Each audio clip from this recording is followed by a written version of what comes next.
Buenas tardes a todos. Vamos a comenzar con la clase del día de hoy. Habíamos estado revisando nosotros las medidas descriptivas. Entonces, dentro de las medidas descriptivas, nosotros teníamos tres. La primera era las medidas de posición, teníamos también las medidas de dispersión y las medidas de forma. Entonces, nos ayudaban a cuantificar nuestra función de distribución. Entonces, por ejemplo, si nosotros teníamos una función de distribución de esta manera, las medidas de posición nos van a ayudar a reconocer dónde están los datos concentrados mayormente.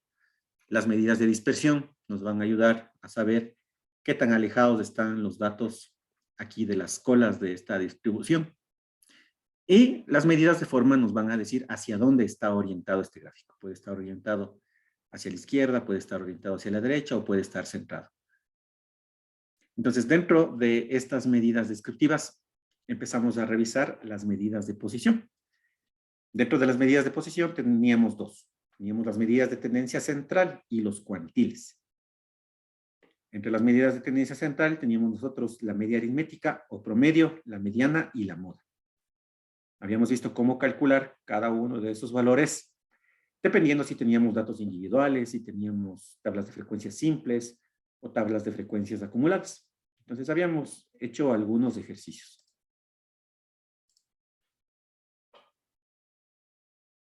Bien. Entonces, la media aritmética o promedio, nosotros sabemos cómo sacarla, ¿verdad? Consistía en sumar todos los valores y dividirle para la cantidad de datos. Si es que teníamos agrupado mediante frecuencias, teníamos la fórmula respectiva, lo mismo si teníamos por tabla de frecuencias acumuladas. La mediana era una medida que nos da el punto medio del conjunto de datos. Es decir, al costado izquierdo de la mediana nosotros tendríamos la mitad de datos y al lado derecho la otra mitad. Entonces, era una ubicación exactamente en el 50% de los datos. Luego teníamos la moda, que la moda era una medida del valor que más se repite en la muestra.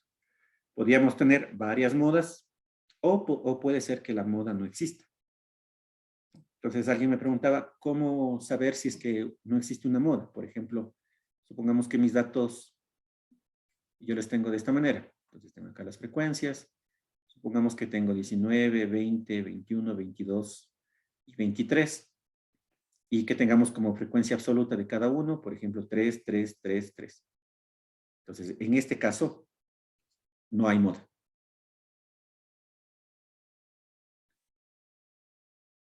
Y como dice esta última línea también, nos dice que puede existir más de dos modas.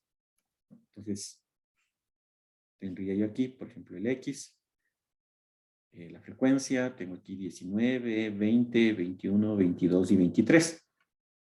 Por ejemplo, aquí podría tener, digamos que de 19 hay 4 datos, de 20 4 datos, de 21 hay 2, 2 y 1. Entonces, en este caso, la moda sería el conjunto formado por 19 y 20. ¿No? Ya le puede decir, profe, ¿y qué pasaría si es que yo tengo así, ¿no? Tengo 4 veces el 4, ¿no? Como frecuencia absoluta, y una vez el 1. En este caso habría cuatro modas. ¿Ya? Pero si ustedes se dan cuenta, esto no es tan práctico, ¿no? ¿Cuál era el sentido de estas medidas descriptivas? Que nos ayuden justo a eso, ¿no? A describir mi conjunto de datos. Entonces, si yo tengo 4 modas, ¿cuál de ellas describe mejor a mi conjunto de datos? Difícil elegirle alguna, ¿verdad? ¿Sí? Entonces, desde ese punto de vista, por ejemplo, a mí no me serviría la moda como una medida de tendencia central significativa. Y justo eso hicimos al final. Hicimos una comparación entre las medidas de tendencia central, entre la media, la mediana y la moda. Entonces, ¿cuál de ellas elijo? La que mejor represente mi conjunto de datos. En nuestro ejemplo, nosotros teníamos aquí nuestros datos divididos en cada uno de los intervalos. habíamos ubicado de una manera aproximada dónde estarían ubicados la moda, la mediana y el promedio. Entonces, ¿cuál de ellos representa mejor mi conjunto de datos? Para eso nosotros nos fijamos en la frecuencia absoluta y verificamos que en los dos primeros intervalos teníamos la mayor concentración de datos, la mayor cantidad. Entonces, dentro de estos dos primeros intervalos, verificó cuál de estas medidas de tendencia central es la más cercana al centro. ¿Cuál sería en este caso? La mediana. ¿Sí? Es la medida que mejor representaría el conjunto de datos. ¿Sí? Entonces, por ejemplo, recuerdan que en 15 días, bueno, un poquito menos de 15 días vamos a tener la primera prueba. Esa prueba tiene una parte teórica y tiene una parte práctica. Entonces, en la parte teórica van a ser preguntas de selección múltiple. Y podría ir una pregunta de este tipo. Por ejemplo, yo les daría este gráfico y les daría de pronto la tablita de distribución de frecuencias. Y les preguntaría, ¿cuál es la medida de tendencia central que mejor describe el comportamiento de datos? Elegimos la mediana, ¿no? O puede ser alguna pregunta un poquito más simple. Por ejemplo, podría ponerles yo, escoja cuáles son las medidas de tendencia central. Entonces, ahí les pongo las diferentes opciones. Entonces, de ese tipo son las preguntas teóricas que tendremos en la prueba. ¿Sí? Entonces, miren, dentro de este conjunto de datos en color amarillo, la que mejor representa es la mediana. Luego teníamos los cuantiles. Los cuantiles dividen a nuestro conjunto de datos en partes iguales. Y de acuerdo al número de partes en las que divide, teníamos un nombre particular. El más utilizado, los cuartiles. Divide en 4 partes iguales. A los cuartiles les denominábamos desde el 1 hasta el 3. ¿Por qué no había cuartil 4? Porque el cuartil 4 ya quisiera decir que yo tengo el 100% de los datos. Entonces aquí teníamos cómo sería la división por cuartiles. Tengo el extremo mínimo a la izquierda, el máximo a la derecha. Y en ubicaciones proporcionales tengo el cuartil 1, 2 y 3. Entonces, dentro del cuartil 1 se ubica el 25% de datos, dentro del cuartil 2 el 50% de datos, dentro del cuartil 3 el 75% de datos, y hasta que tengo el extremo máximo. Estos intervalos, recuerden, no necesariamente tienen que ser iguales, ¿no?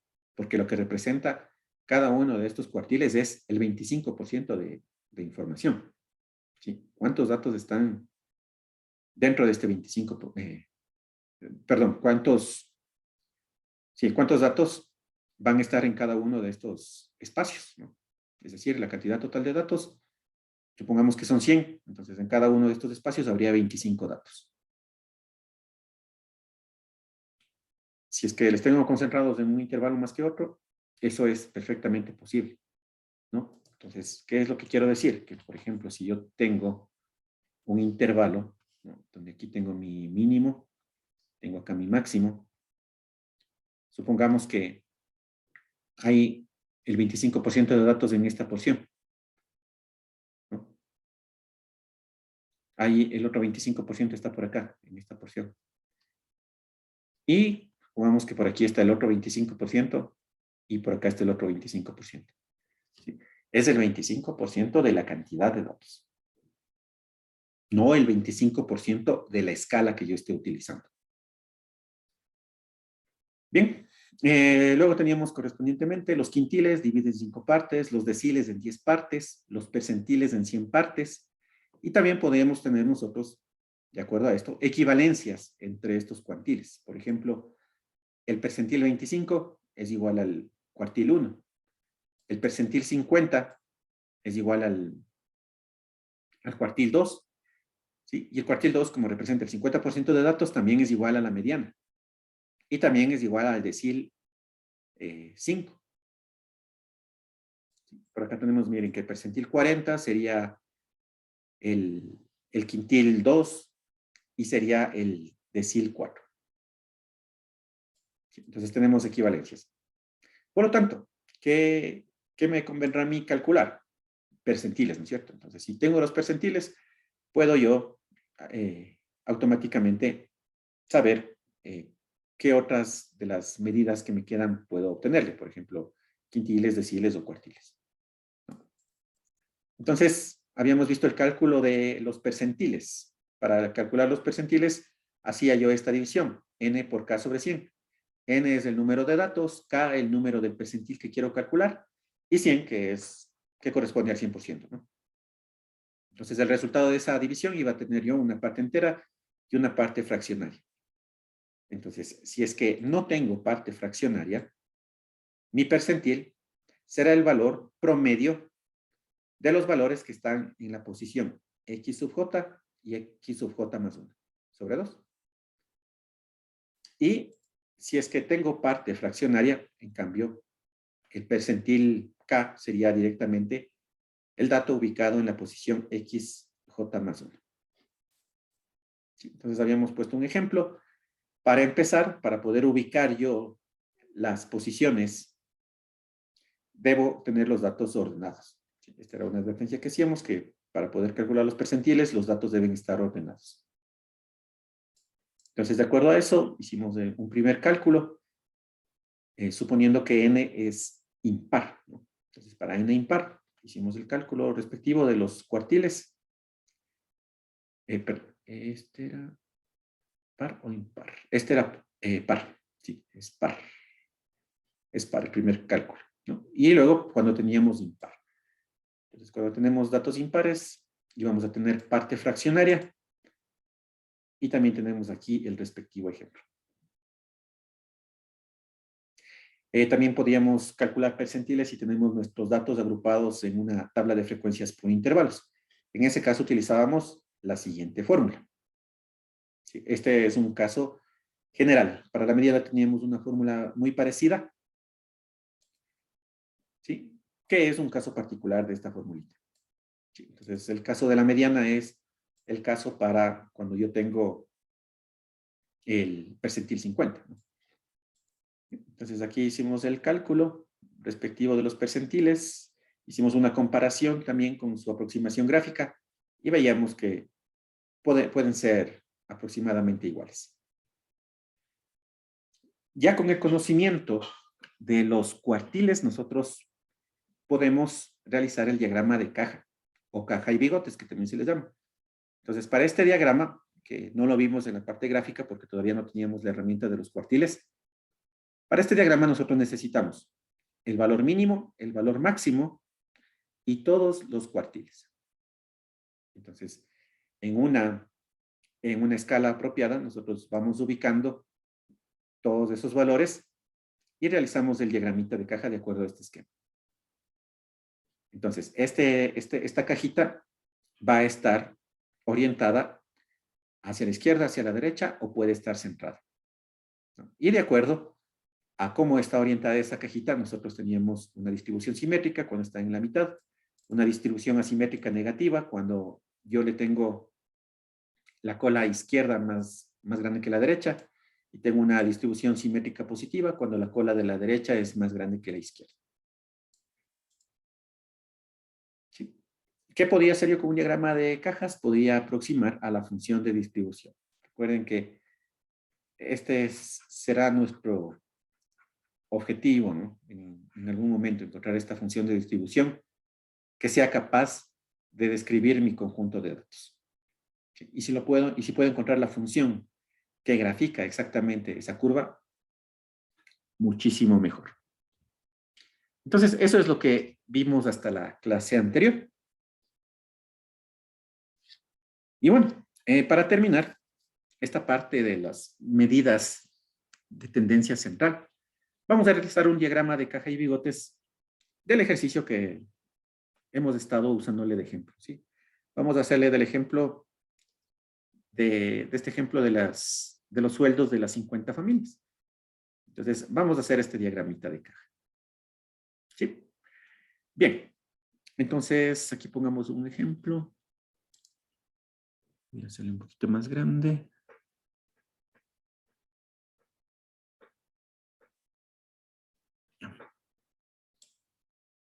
Entonces, aquí pongamos. Ejemplo. Y aquí pongámosle entre paréntesis del ejercicio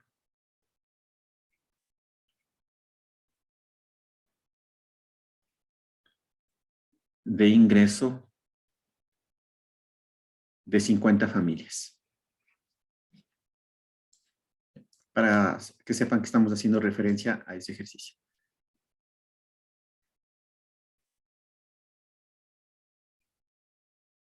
¿Ya? Entonces, vamos a revisarle. Voy a copiarles la tablita acá, solo para que le puedan ver. Ustedes no es necesario que lo tengan ahí. Simplemente hagan referencia a este mismo ejercicio. Yo le voy a poner acá para poder ir viendo los valores. ¿Ya? Entonces, ahí le tenemos. Entonces, esto que no me sirve. Y ya. Bueno, entonces, tengo que encontrar el valor mínimo, el valor máximo, y tengo que encontrar los cuartiles. Entonces, en primer lugar, ¿cuál será el valor mínimo? El valor mínimo será el límite inferior del primer intervalo. ¿Cuál será el valor máximo? El límite superior del último intervalo. Acuérdense que para hacer nosotros esta tablita de distribución de frecuencias, necesitamos esos dos valores, ¿no es cierto? Sí, necesito el rango que hay entre esos dos valores. Y esos dos valores, máximo y mínimo, están en los extremos. Entonces, por lo tanto, aquí es fácilmente deducible de que el valor X mínimo es igual a 16.5. El valor máximo es el valor de 2.346.5. Recordemos que esto era dólares, ¿no? Dólares. Esto también era dólares.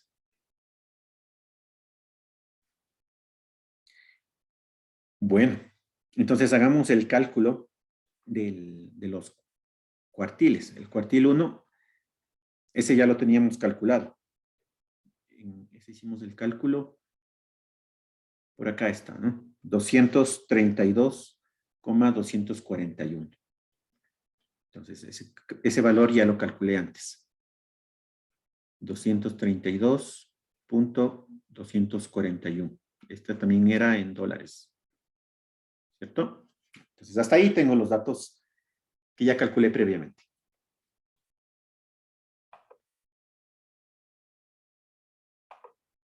Ahora, voy a calcular los dos cuartiles que me faltan. Entonces, pongamos aquí el cuartil. Cuartil 2. Entonces, utilizo mi fórmula. Mi fórmula, el cuartil 2 es igual al percentil 50. Entonces, tengo yo aquí mi primer valor. Copiémosle la formulita. Recuerdan ustedes que estaba por acá, la formulita, para que le puedan ir asociando con cada uno de los términos que vamos a ir calculando. Copiémosle por aquí. Lo que tengo acá al lado derecho es solamente referencial, para que ustedes vayan verificando. Bien.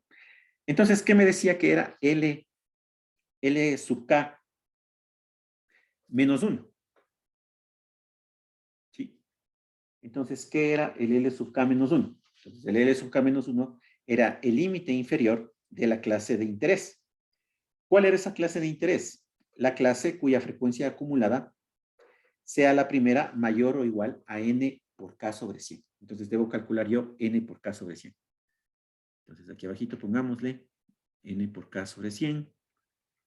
Entonces, veamos aquí cuánto nos da. N, en este caso, eran 50 datos. Como necesito el percentil 50, sería por 50 y sobre 100. Hago ese cálculo y me da que esto es igual a 25. ¿Sí? Entonces, eso es igual a 25. Veo dónde está ubicado ese valor de 25 en las frecuencias absolutas acumuladas. ¿Dónde está ese valor de 25? Está por aquí, ¿no? Es menor a 27, al primer intervalo. ¿Cómo también lo podría haber visto? Yo necesito el percentil 50, ¿verdad? Percentil 50, ¿qué quiere decir? El 50%. Entonces, ¿dónde está contenido ese 50%? Aquí, miren. Sí, ahí tengo la frecuencia relativa acumulada de 54%. Entonces, desde cualquiera de estos dos puntos de vista, yo sé que este percentil 50 va a estar en el primer intervalo. Entonces, en el primer intervalo le tengo yo al percentil 50. Entonces, ese va a ser el intervalo de interés. Bien, entonces, aquí me dice que el primer valor es el límite inferior del intervalo de interés. Entonces, el límite inferior es 16.5. Para que no se confundan, pongámosle en otro color. 16.5. Más. Teníamos en la parte superior de esa división, n por k sobre 100, que ya le calculamos que es 25. Menos la frecuencia absoluta acumulada del intervalo inmediatamente anterior.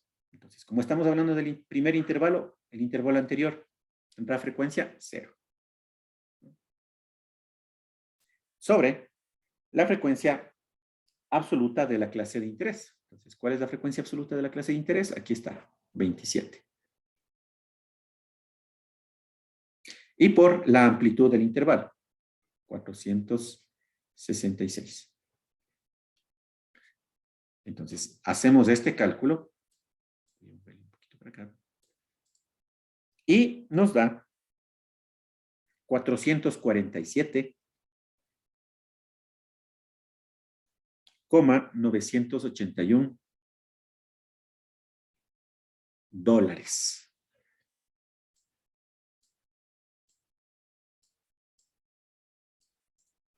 ¿Sí? Entonces, esto es dólares.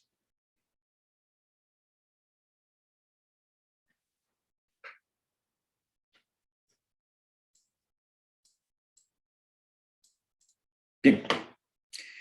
Ya tengo el cuartil 2. Ahora voy al cuartil 3. Este lo voy a hacer con otro color. Necesito el último cuartil, que sería el cuartil 3. Este cuartil 3 va a ser igual al percentil 75.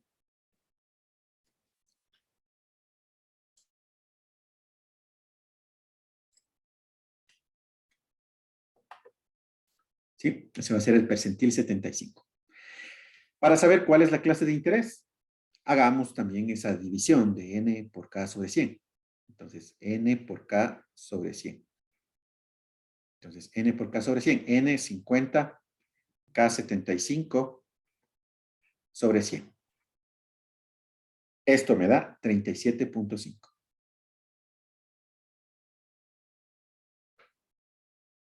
¿Sí? 37.5. ¿Dónde estará este 37.5 acumulado? ¿No? En el segundo intervalo. Si ustedes se fijan, le tengo por acá. Bien, está contenido dentro de esta frecuencia acumulada de 44. O también, visto desde el punto de vista de porcentaje, ¿dónde tendría yo el 75%? 75% estaría por aquí. Nótenle, por aquí estaría el 75%. ¿Cierto? Es decir, va a estar en el segundo intervalo. Voy a estar en el segundo intervalo. Bien, entonces, de acuerdo a eso, en la formulita, ¿qué sería? Límite inferior de la clase de interés. Límite inferior de la clase de interés es 482.5. Más n por k sobre 100. N por k sobre 100 calculamos que era 37.5. Menos la frecuencia acumulada en el intervalo anterior. Entonces, la del intervalo anterior sería este 27 que le tengo por acá. ¿Sí? Menos 27. Sobre la frecuencia absoluta del intervalo de interés. La frecuencia absoluta del intervalo de interés es el 17. ¿Sí? Aquí está el 17. Sobre 17. Y por la amplitud. ¿no? Como este era una distribución simétrica, entonces también va a ser 466. Pero de todas maneras, hagamos esta resta, ¿no? 948.5 menos 482.5 y nos debería dar 466. Hacemos el cálculo y nos queda que este cuartil 3 es 770 con $324.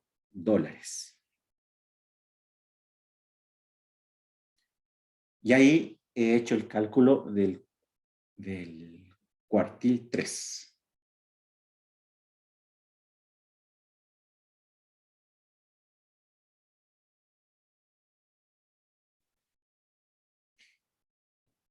¿De acuerdo?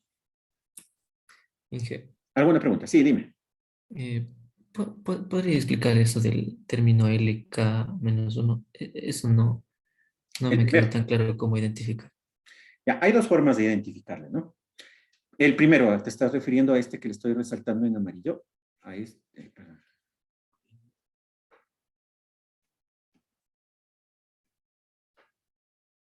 Espérame un ratito, sí. Colgo esto.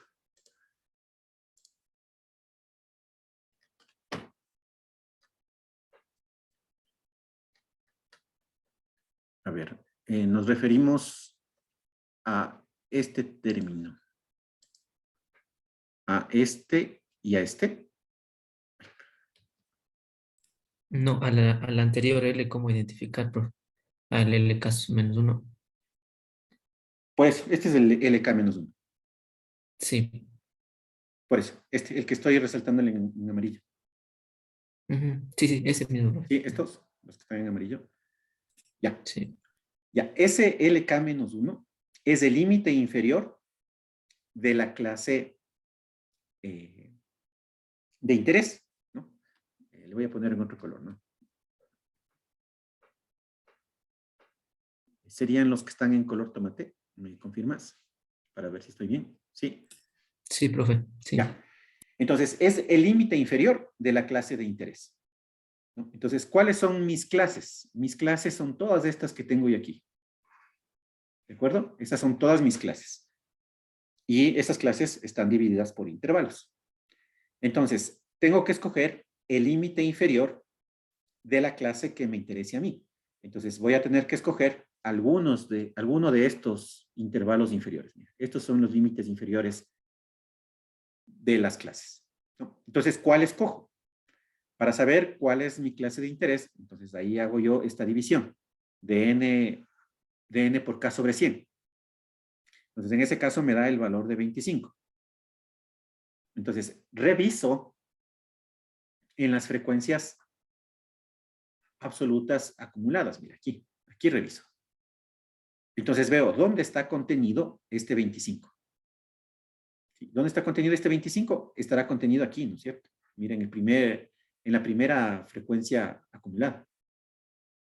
¿Y a quién pertenece esta frecuencia acumulada? Al primer intervalo. ¿Sí? Como pertenece al primer intervalo, ¿cuál es el límite inferior de ese intervalo? 16.5. ¿Sí? 16.5 está aquí. Otra forma en la que le podría ver. Yo estoy buscando el percentil 50. Mira, estoy buscando el percentil 50. Como los percentiles me dividen en partes iguales, ¿qué estoy buscando yo? Estoy buscando la posición del 50%. ¿Dónde está el 50%? Mira, en cambio ahí reviso en la frecuencia relativa acumulada, porque se me da porcentajes. Yo tengo que aquí la primera frecuencia relativa acumulada es del 54%. Entonces, esta contiene el 50%, ¿cierto? Entonces, desde cualquiera de los dos puntos de vista, yo estoy en el primer intervalo, ¿sí? Y de ese primer intervalo, el LK-1 es el límite inferior de ese intervalo. Miren, en este caso, el 16.5. ¿Sí? De ahí sale el 16.5. Este valor es el que está acá. En el caso del cuartil 3, ¿no? En el cuartil 3 hago lo mismo. Puedo verificarle desde el punto de vista, voy a cambiarle el color, del n por k sobre 100. Entonces, n por k sobre 100 es 37.5. Me voy a la frecuencia absoluta acumulada. Aquí. ¿Dónde está contenido el 37.5? En el segundo intervalo, mira, porque el segundo intervalo es 44.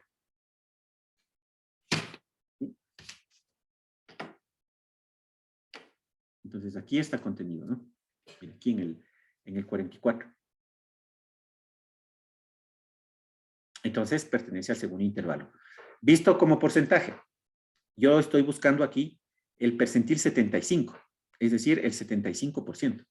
Entonces, aquí en la frecuencia relativa acumulada yo tengo 54%, el siguiente es 88%. Quiere decir que aquí está el 75%. Entonces, desde cualquiera de esos dos puntos de vista, yo estoy buscando el segundo intervalo. Ese es mi intervalo de interés. Y para el valor LK-1 de ese intervalo es el límite inferior. Este es el límite inferior. 482.5. Y este es el valor que yo le estoy poniendo acá. No sé si ahí le ves mejor. Sí, profe, muchas gracias. ¿Ya? Muy bien. Sí, entonces, en el caso del cuartil 2 está en el primer intervalo, el caso del cuartil 3 está en el segundo intervalo. Muy bien, entonces ahora sí dibujemos. Dibujemos el diagramita de caja. ¿Qué es lo importante del diagramita de caja? Que nosotros tratemos de hacer que este diagramita esté a una escala donde podamos ver la ubicación de cada uno de estos elementos, de los valores máximo, mínimo y de los cuartiles. Entonces, voy a hacerme yo una escala. Yo tengo que mi valor mínimo es 16.5, mi valor máximo es 2346.5. Entonces, yo voy a hacerme una escalita, una escala auxiliar.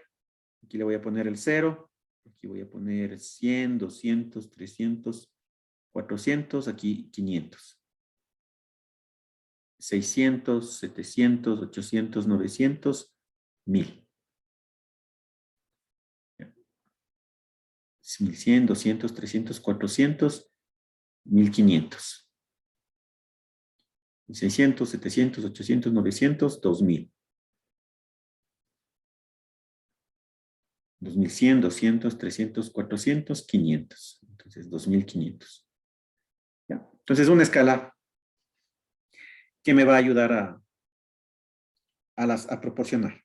¿Sí? Bien, el X mínimo era mi valor de 16.5. Entonces, el 16.5 yo le tengo más o menos por aquí. Entonces, si cada una de esas líneas, esas divisiones vale 100, entonces el 16.5 va a estar por aquí, ¿no? Bien, bien pegadito al 0. Entonces, este va a ser mi X mínimo. Mi valor máximo, 2346.5. Entonces, aquí tengo 2000, 2100, 2200, 2300. Más o menos por aquí podría yo ubicarle a mi X máximo. ¿Sí? X mínimo, X máximo. Ahora voy a ubicar los cuartiles.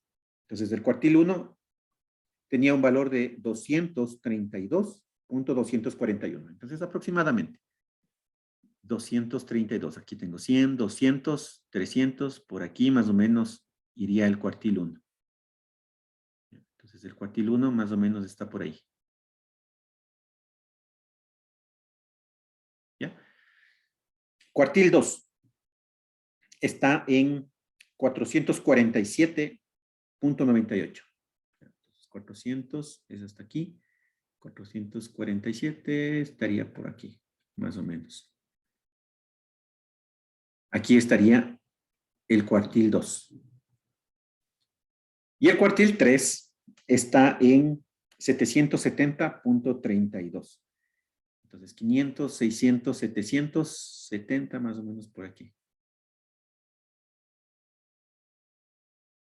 Aquí está el cuartil 3.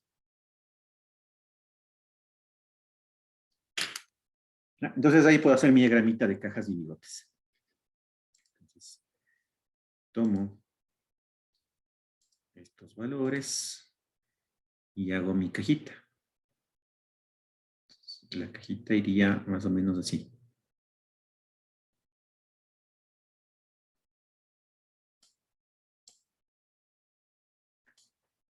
¿Ya? Tendría aquí mi división.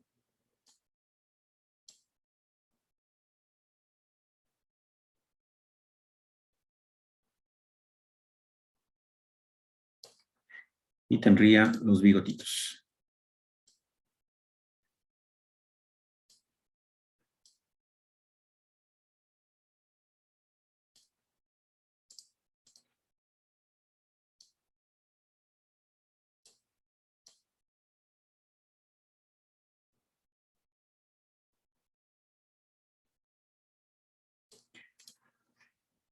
¿De acuerdo? Así más o menos sería mi diagramita.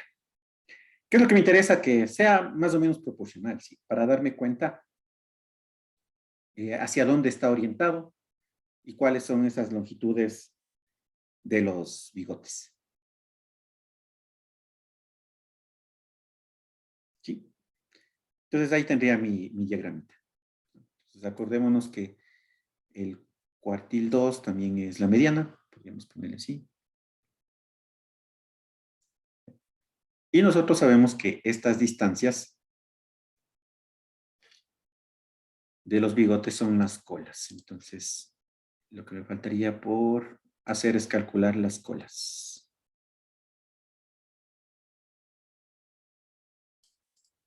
Entonces, lo tengo aquí. Desde la mediana hasta acá, hasta el X mínimo, tendría yo la cola izquierda. Y acá tendría el valor de la cola derecha. Todo esto sería la cola derecha.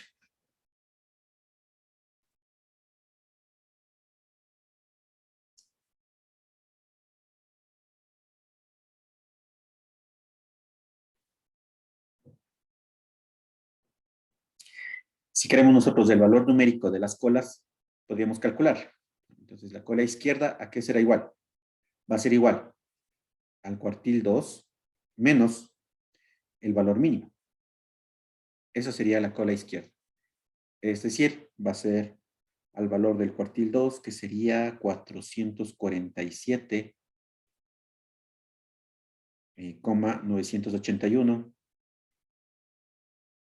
menos el valor mínimo, que es 16.5. Y esto sería 431,481. Esto es sí, dólares también. Esa sería la cola izquierda. Y para la cola derecha,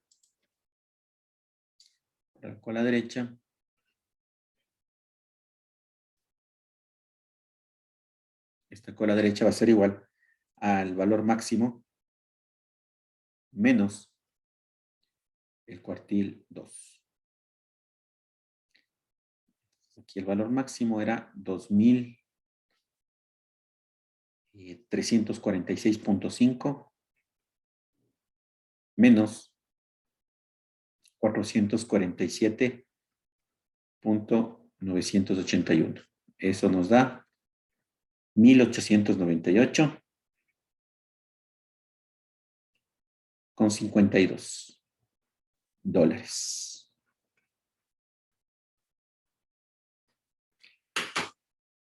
Bien, ya ahí tendríamos el diagramita de caja y bigotes.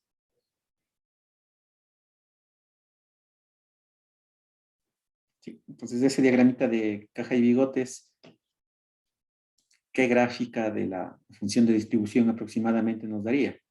Más o menos así.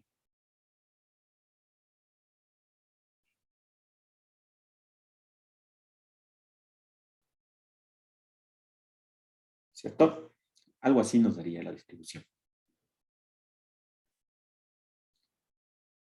Entonces, si es que se les pide en una prueba graficar un diagrama de caja y bigotes, debe haber una proporción. ¿Sí? Debe haber una proporción. No simplemente se les pide el diagrama de caja y bigotes y supongamos que hay así un diagrama así. Totalmente centrado. Y suponiendo que son estos datos, ¿no? Aquí pone Q1, pone Q2, Q3, y aquí pone el X máximo y el X mínimo. ¿Sí? Esto no tendría valor. ¿Sí? Porque, ¿cómo saco una conclusión a partir de este gráfico? Recuerden que la parte matemática es importante en la estadística, pero más aún la interpretación. Entonces, este gráfico debe hablar por sí solo. Y mucho menos, ¿no? Si es que solamente ponen el gráfico y ponen aquí los valores. Sí. El cálculo de esos valores también debe estar en algún lugar. Si es que solo ponemos los valores, también reduce la calificación. ¿Sí? Todo debe estar justificado. Y alguien puede decir, profe, es que hice directamente en la calculadora. Eso no aporta a su calificación. ¿Sí? Tiene que estar todo escrito. Lo que no esté escrito, no se califica. Se califica solo lo que está en el papel. Y justificado. ¿Sí? ¿Alguna inquietud respecto a esto? Ya. Entonces, esto, recuerden, no.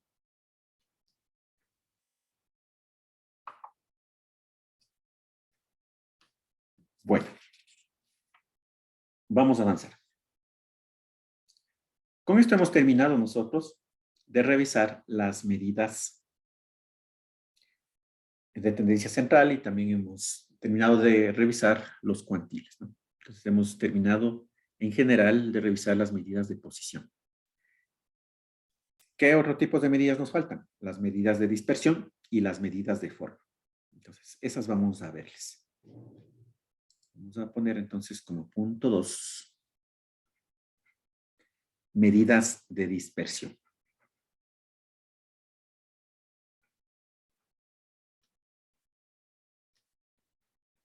Medidas de dispersión.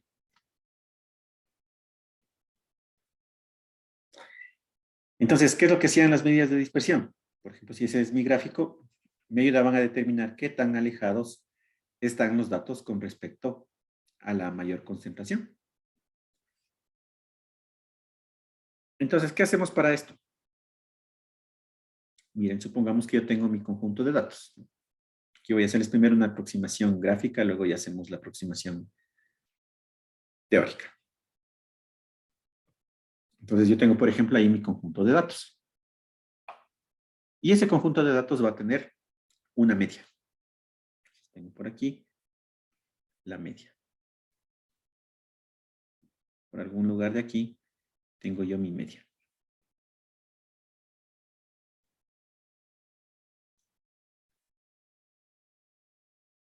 Y tengo yo un dato que está por acá.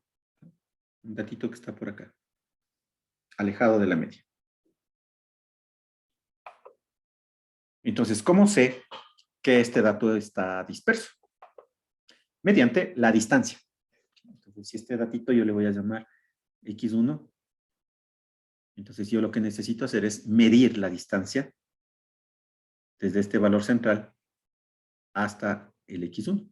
Entonces, aquí le voy a llamar yo una distancia 1. Si tengo otro dato por acá, otro dato que esté un poquito más cerca, este X2, ¿qué es lo que debo hacer igualmente? Tomar esta medida con respecto a este valor central. Ahí tendría yo una distancia 2.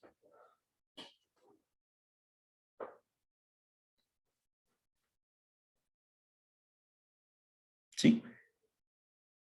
Entonces, ¿cuál sería una medida general para determinar cuál es la dispersión de estos datos? ¿Qué es lo que me interesaría saber? Me interesaría saber un valor promedio, ¿no es cierto?, de estas distancias. Pero noten ustedes que si yo hago la medición de D1, puedo tener yo un valor positivo, ¿no? Porque haría X1 menos X promedio, ¿no? Y si es que hago la medida con respecto a D2, ¿sí? Aquí yo tendría un valor negativo, ¿cierto? Entonces, ¿qué puedo hacer para solventar este inconveniente? Nosotros podemos elevar al cuadrado. Entonces, si es que yo a un valor que le voy a llamar un valor B, le elevo al cuadrado y saco su raíz, ¿qué es lo que estoy ganando con eso? Estoy haciendo que si este valor de B es positivo o negativo, al elevarle al cuadrado se haga positivo. Y al sacar su raíz, voy a obtener nuevamente un valor positivo, ¿no? Bueno, en general, el resultado de esta operación es un valor absoluto. Y a mí de este valor absoluto me interesa el positivo, ¿no? Entonces voy a sacar el más X. Entonces, eso es lo que hago yo con estas medidas de dispersión, ¿no? Eso es lo que tratan de buscar. Tratan de buscar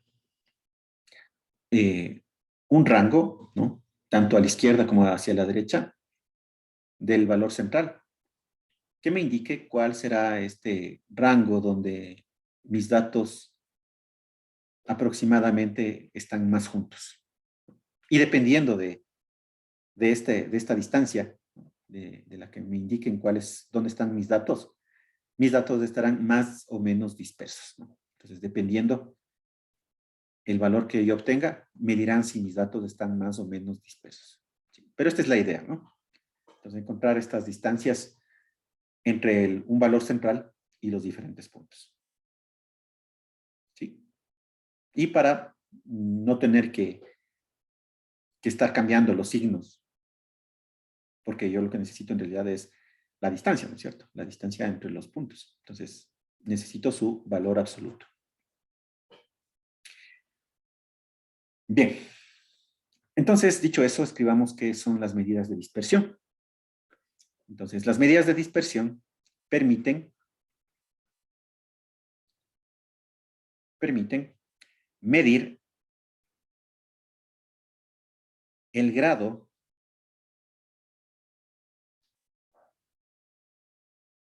de dispersión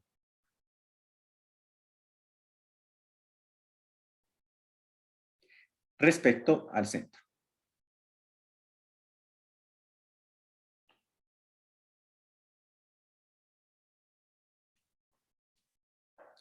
Si los datos están muy dispersos,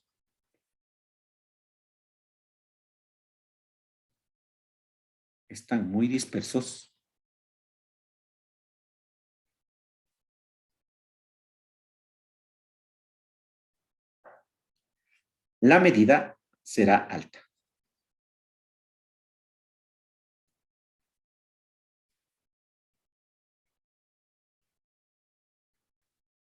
La medida será alta. Y si los datos están muy concentrados,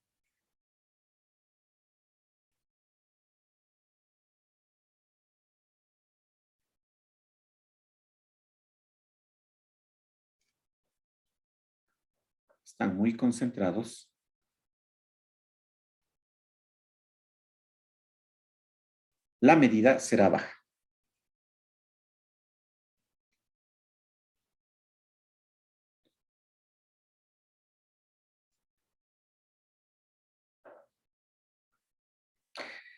Nosotros vamos a revisar 4 medidas de dispersión. Hay algunas más. Vamos a revisar las más utilizadas. Entonces, revisaremos 4. Vamos a revisar la desviación estándar.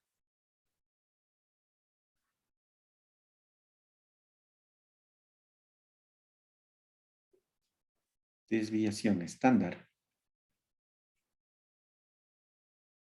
Vamos a revisar la varianza.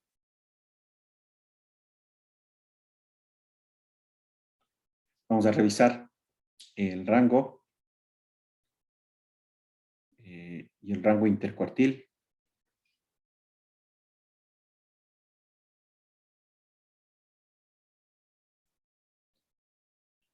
Y el coeficiente de variación.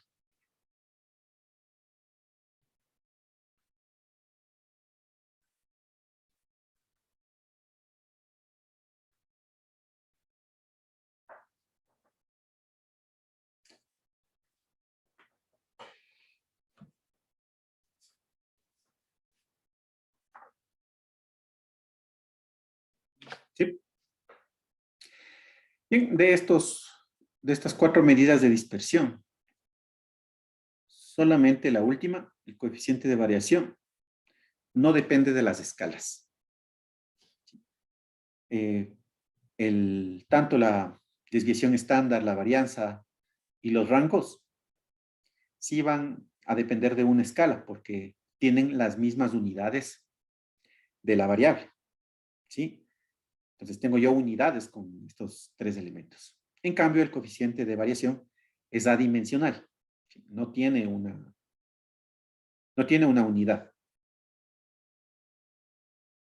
¿sí? Pero me permite, al no tener una unidad, me permite hacer comparaciones con muestras, con diferentes muestras de la misma variable. ¿Sí? Esa es una ventaja del coeficiente de variación.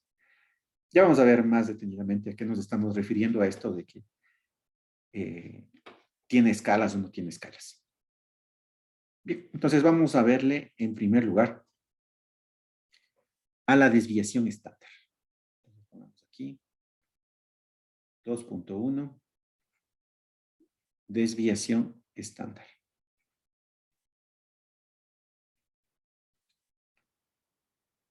Desviación estándar. Esta desviación estándar se le denomina con la letra S. Se le denomina con la letra S si es que nosotros estamos hablando de una muestra.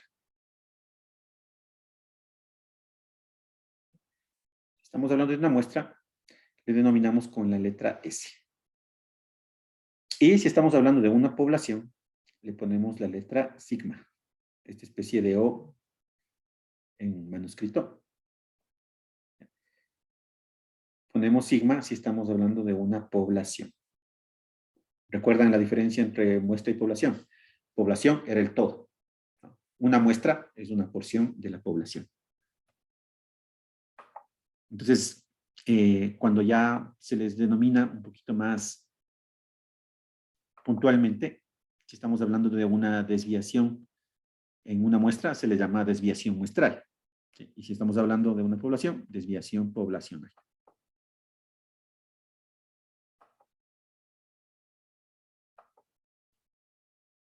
Bien.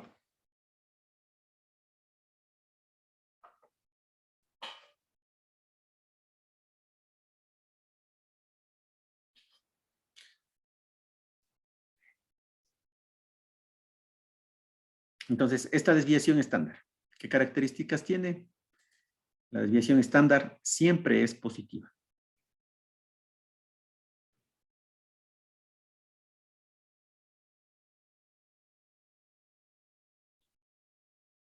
Y tiene las mismas unidades que la variable.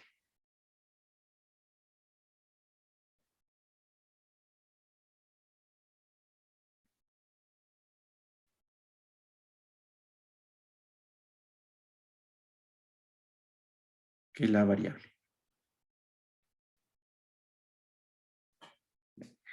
¿Y cómo le vamos a calcular? Para calcular entonces la desviación estándar, yo pongo S, va a ser igual a la raíz de 1 sobre n menos 1.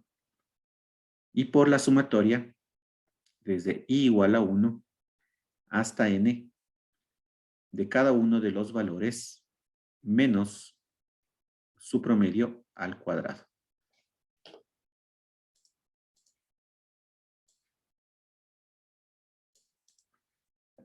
Esto sería si nosotros tenemos datos individuales.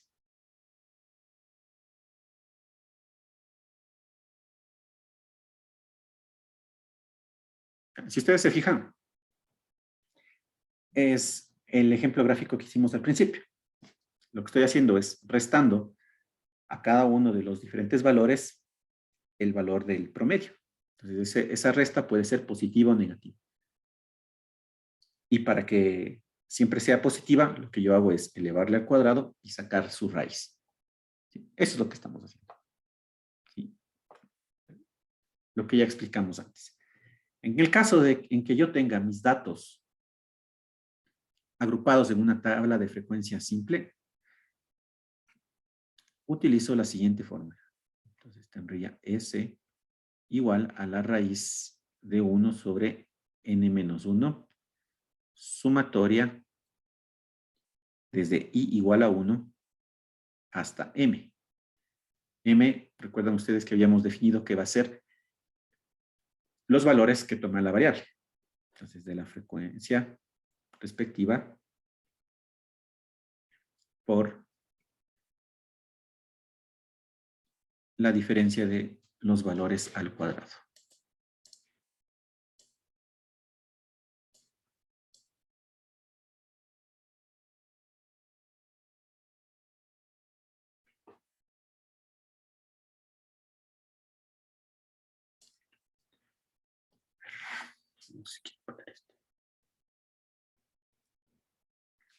Esto sería si yo tengo una tabla de frecuencias simple. Tabla de frecuencias simple. Y por acá tengo la siguiente fórmula, que sería 1 sobre n menos 1 de la sumatoria desde i igual a 1 hasta acá de los f de x sub i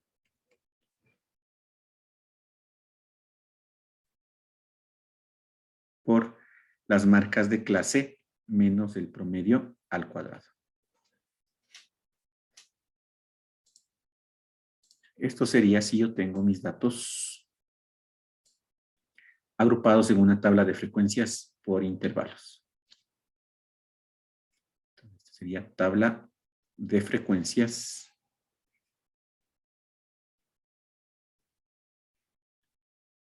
por intervalos.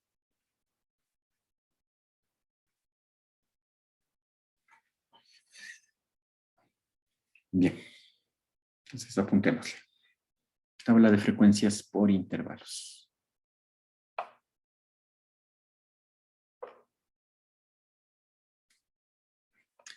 Veamos unos ejemplos para utilizar estas fórmulas. Van a hacer estos cálculos ustedes, para que practiquen el manejo de su calculador. Sí, porque podemos decir, no, ese cálculo le puedo nomás hacer, pero ya van a ver que cuando ya tratamos de hacerlo por nuestra cuenta, vamos a tener algunos inconvenientes, o tal vez necesitamos un poco más de práctica con la calculadora para poderlos hacer. Entonces, el momento de practicar es ahora. Entonces, aquí yo tengo un ejemplo anterior de los que ya hemos utilizado. Calcule la desviación estándar.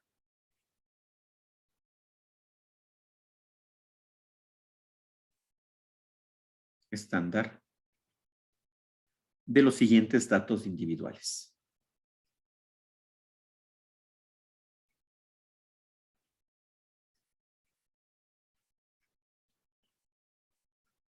Individuales. Entonces aquí tengo mis datos, tengo 19, 19, 19, 19, tengo por aquí 20, 20, 20, 21, 21, 22 y 23. Es un ejemplo que ya hicimos antes. Entonces vamos a calcular la desviación estándar.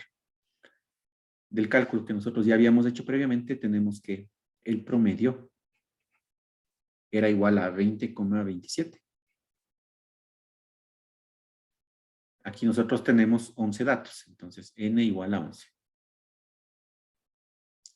Por lo tanto, la desviación estándar le voy a calcular como la raíz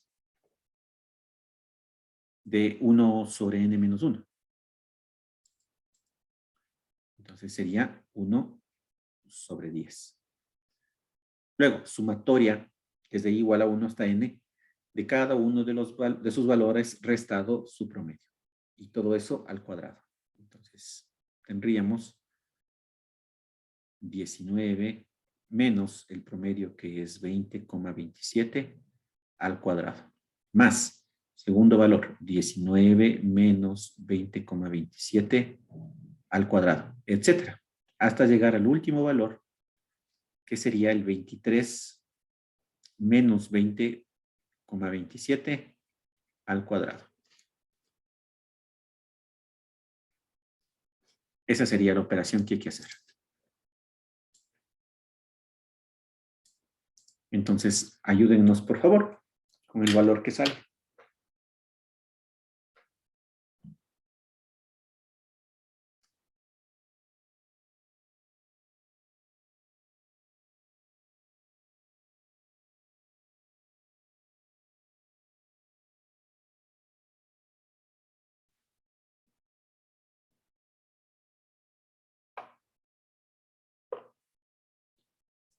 Si somos un poco tímidos, podemos escribir al chat.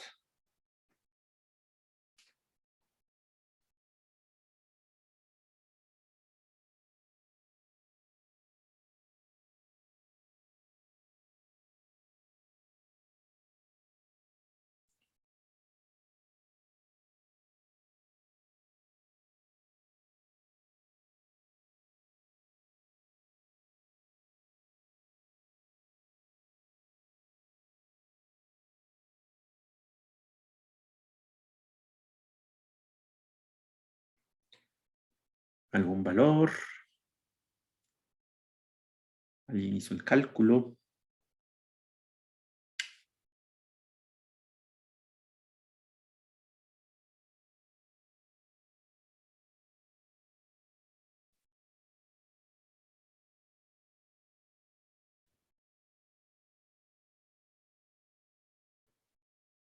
Si estamos despiertos.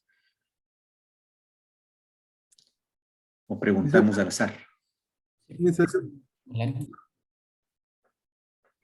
¿Cuál valor? Tengo aquí, alguien nos escribió en el chat, 0.57. Saqué 1.35. 1.35 nos dice alguien. Ya. Entonces, el valor aproximado que nos debería haber salido es 1.348. Esto sería años. Recuerden que la desviación estándar tiene las mismas unidades que la variable. ¿Sí? Entonces, ese sería el resultado. Bien, si tuviéramos datos individuales, tendríamos que hacerlo de esta manera. Ahora, si tuviésemos una tabla de frecuencia simple, entonces vamos a este mismo ejemplo, lo vamos a presentar en una tabla de frecuencia simple. Aquí ponemos el ejemplo Profe, anterior. una pregunta. Sí, ¿Y si tuviéramos, por ejemplo, unos 100 datos, es necesario hacer para los 100 igualito? claro, pero en el ¿Hay caso de alguna que forma tengas, más en rápida? el caso de que tengas 100 datos, probablemente tú le tengas en una tabla de frecuencias. Sea una tabla de frecuencias simple o una tabla de frecuencias por intervalos. Pero si Ya. es que no lo tuvieras, si es que tuvieses los 100 datos así sueltos, primerito lo que te sugeriría es hacer la tabla de frecuencias y aplicar lo que vamos a hacer ahorita. ¿Ya?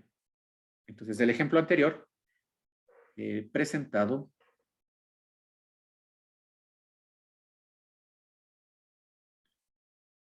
en una tabla de frecuencias simple. ¿Ya?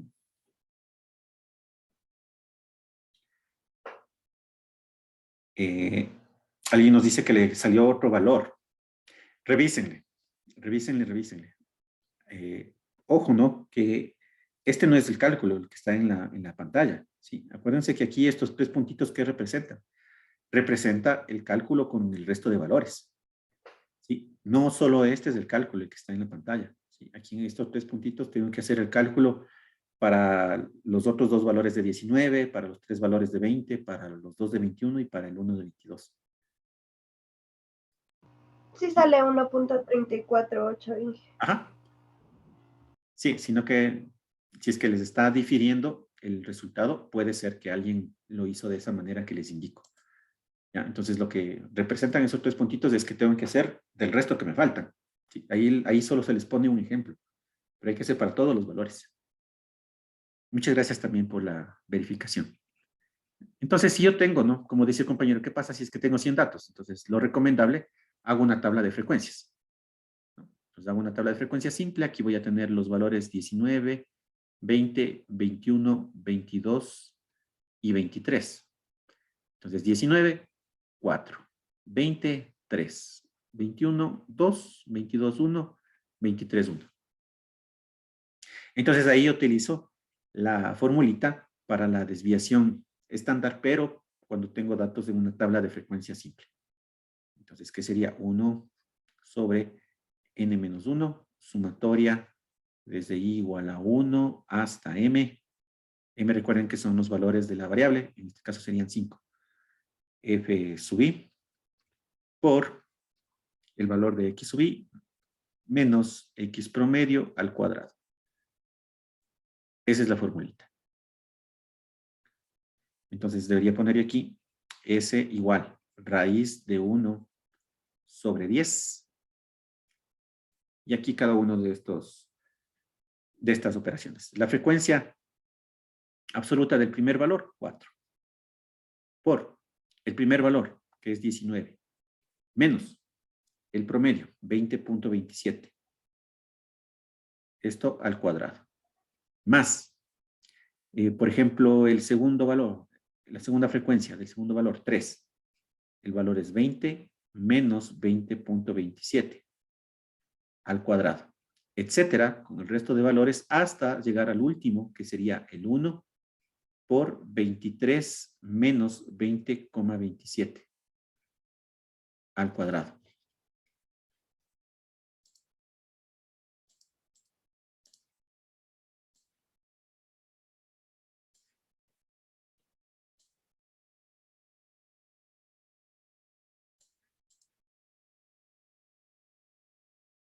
¿Sí? Entonces, si hacemos nosotros ese cálculo, vamos a obtener el mismo resultado. Que la desviación estándar es de 1.348 años.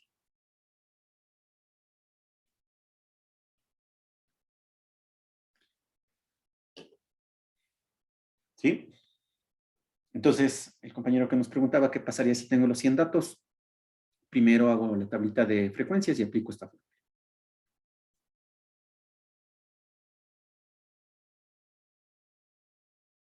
Sí, esa sería una forma práctica de hacerlo.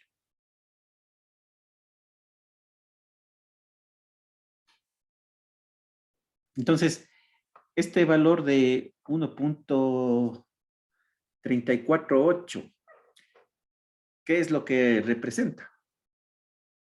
Por ejemplo, yo tengo aquí mi recta numérica. Mi recta, por aquí tengo mi valor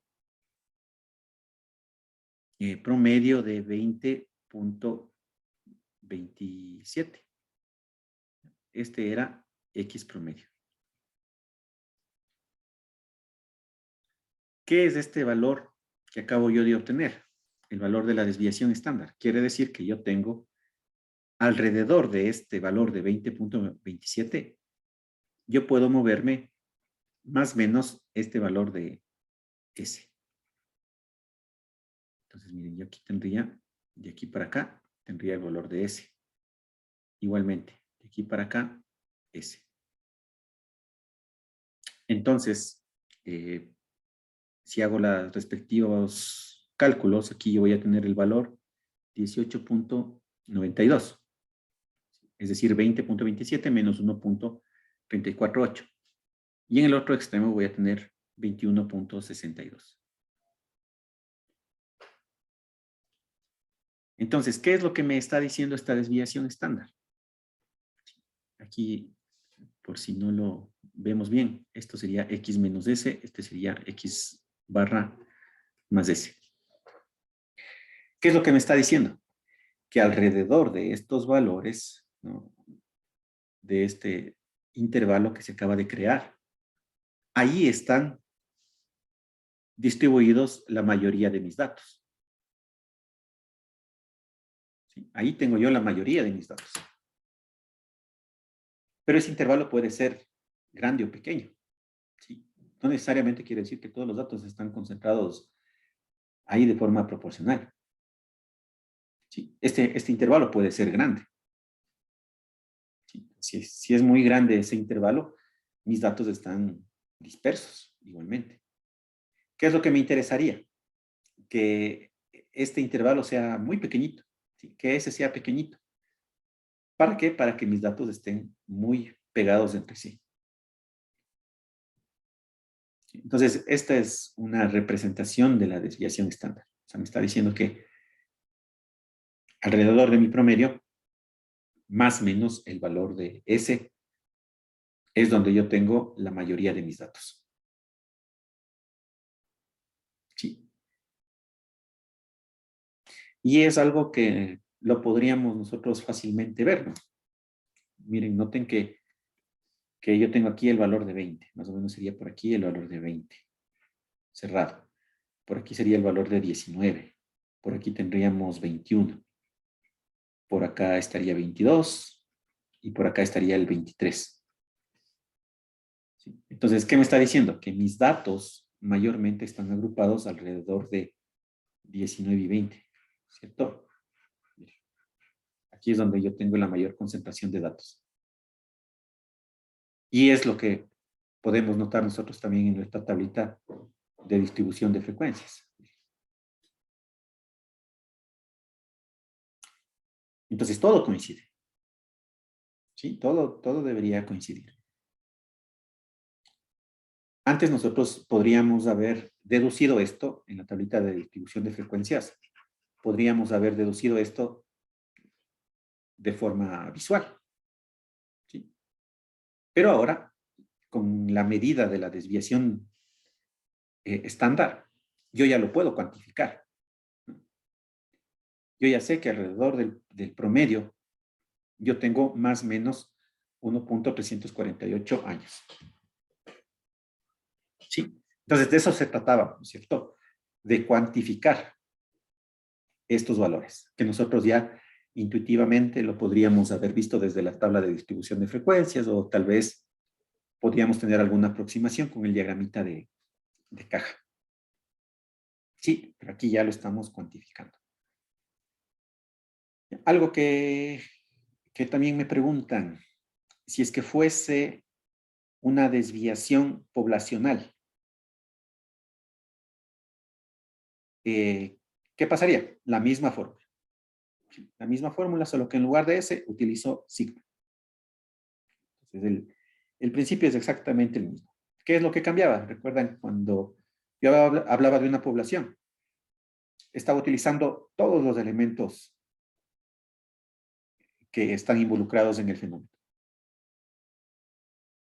En cambio, cuando tomo una muestra, únicamente tomo yo una pequeña porción de esa población. ¿Sí? Entonces, eso es lo que tenemos nosotros con la desviación estándar. Eso es lo que nosotros podemos deducir. Entonces, porque puede ser, supongamos que a mí no me dan la tabla de distribución de frecuencias, solo me pueden decir el promedio de estos datos es tal y la desviación estándar es tal.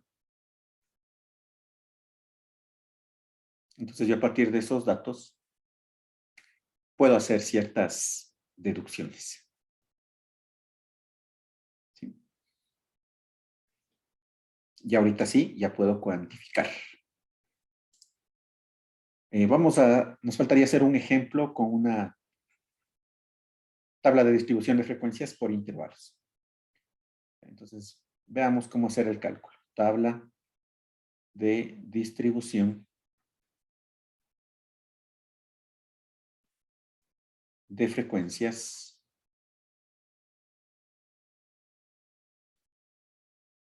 por intervalos. ¿Bien? Y vamos a utilizar el mismo ejemplo que hemos venido trabajando. ¿Sí? El de los ingresos de las 50 familias. En esta tablita que está dividida por intervalos. ¿sí? Con el mismo que hicimos del diagramita de cajas, con ese mismo ejemplo. ¿Sí? Entonces, por favor, calculen la desviación estándar cuando yo tengo una tabla de distribución de frecuencias por intervalos. ¿Sí? Y aquí vamos a ponerle, use el ejemplo del ingreso de 50 familias.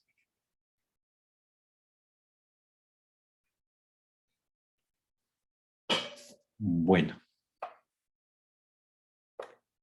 entonces hagamos ese cálculo. Vamos a dar 2 minutitos.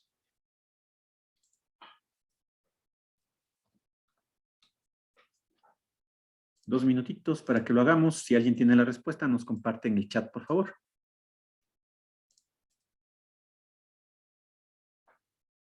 Y luego lo hacemos en la pantalla.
¿Tenemos por ahí algún resultado? 2 minutitos más. 2 minutitos más.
A ver, tengo un resultado.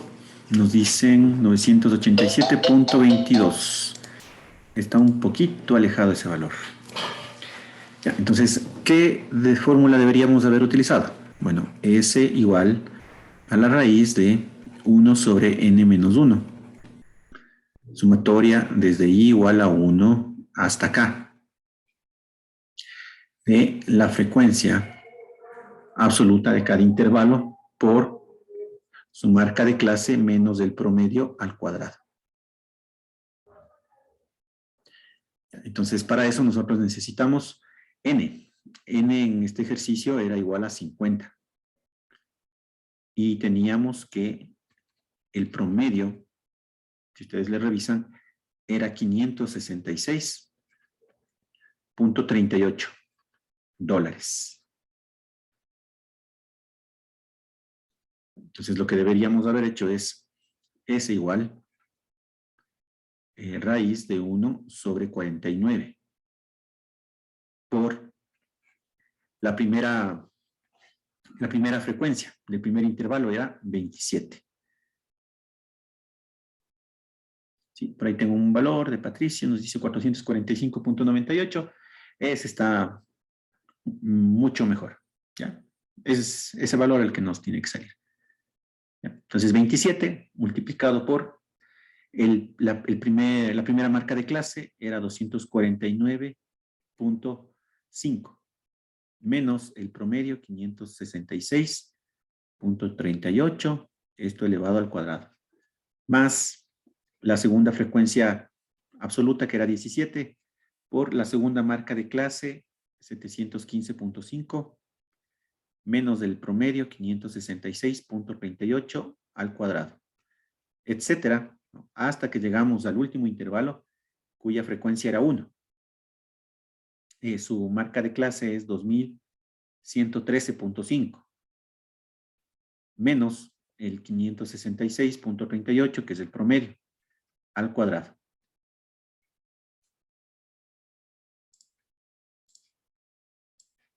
Entonces hacemos ese cálculo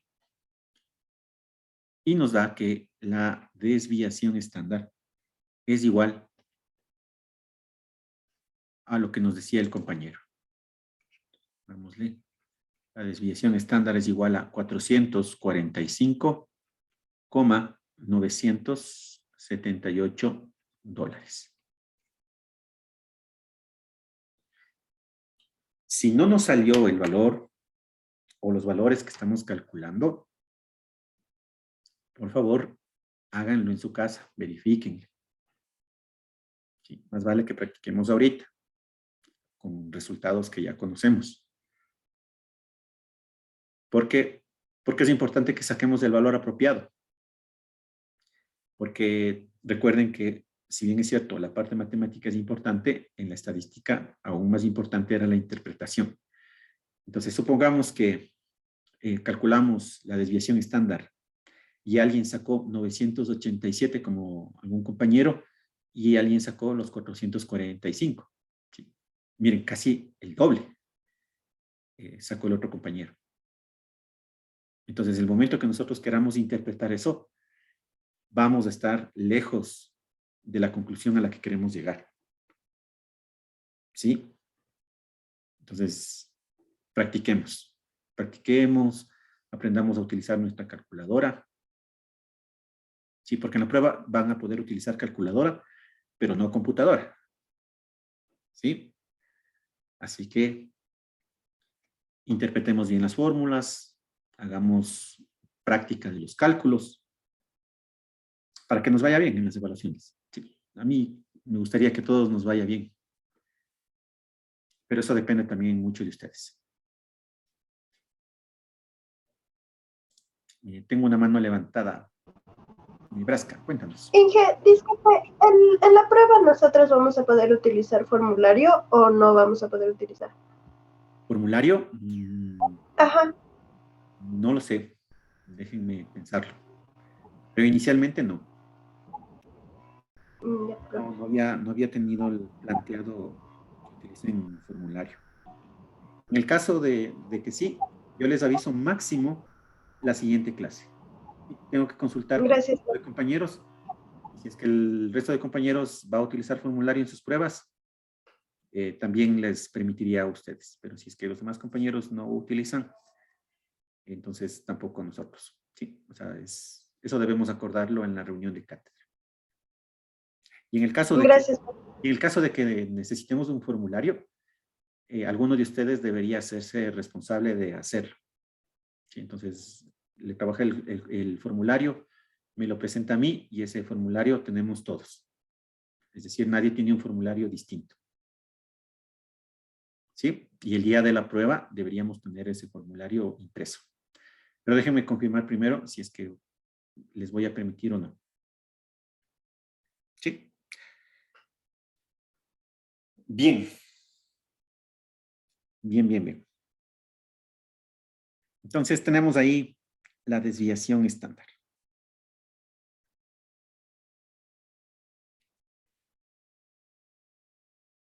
Entonces, al principio, ¿se acuerdan que les dije que la desviación estándar depende de la escala? Entonces, vamos a ver a qué se refiere esto. Entonces, vamos a poner aquí la desviación estándar.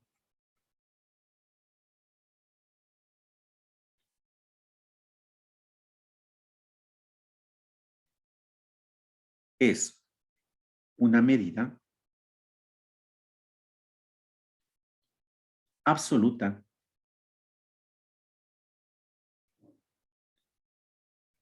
y depende de la escala.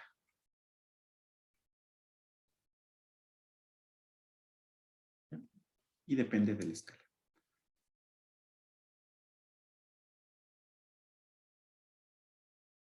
¿Sí? Entonces, al tener la desviación estándar, una unidad de medida, ¿sí?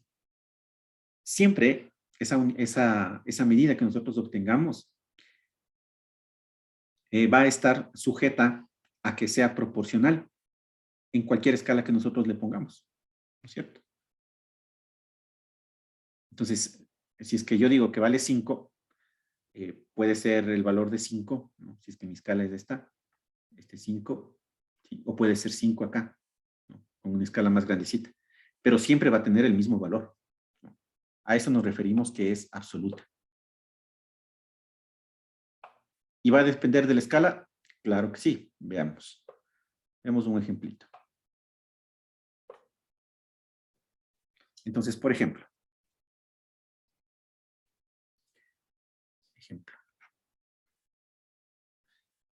supongamos que yo tengo mis valores que van a estar, por ejemplo, entre 0, pongámosle aquí, y un valor de 10,000. Tengo ahí entre 0 y 10,000. Y supongamos que mi promedio está justo en el centro.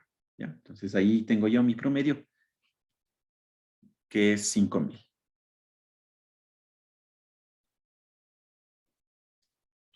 Entonces, supongamos que mi desviación estándar es 1,000. Hago los cálculos y mi desviación estándar es 1,000. Entonces, ¿de dónde a dónde podré tener los valores concentrados mayormente? Les tendría entre 4,000 y 6,000, ¿cierto? Entre esos valores estaría la concentración de mis datos, mayormente. Es decir, que yo podría tener valores, por ejemplo, de 4,100, podría tener valores de 4,500, puede tener valores de 5,200, ¿no? Puede tener valores de 5,900, etcétera. Sí, pero este rango en el que me estoy moviendo, miren, es un rango bastante grande, aproximadamente de 2,000, entre 4,000 y 6,000. Y ahora, supongamos que yo tengo otra muestra, donde mis datos varían desde 0, varían hasta 1,000,000.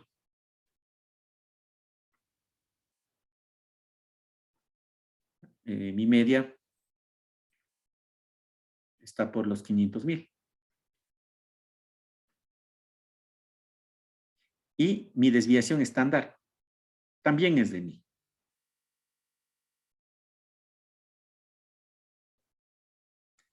Entonces yo podría tener valores más o menos entre 499.000, perdón, y 501.000.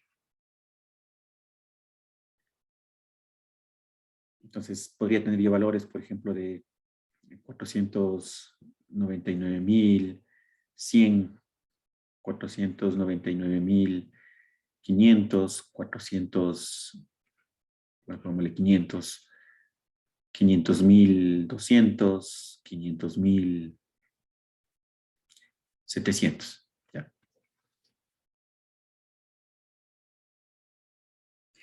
En este ejemplo de la derecha, noten ustedes que yo tengo, con respecto a la escala que estoy manejando, las variaciones son bien pequeñitas, ¿no? Prácticamente imperceptibles. ¿De acuerdo? Entonces, si yo tengo esta desviación estándar de 1000, ¿no?, en el ejemplo de la derecha, quiere decir que mis datos están muy concentrados alrededor de 500.000. Entonces, yo lo que tendría un gráfico de la función de distribución así.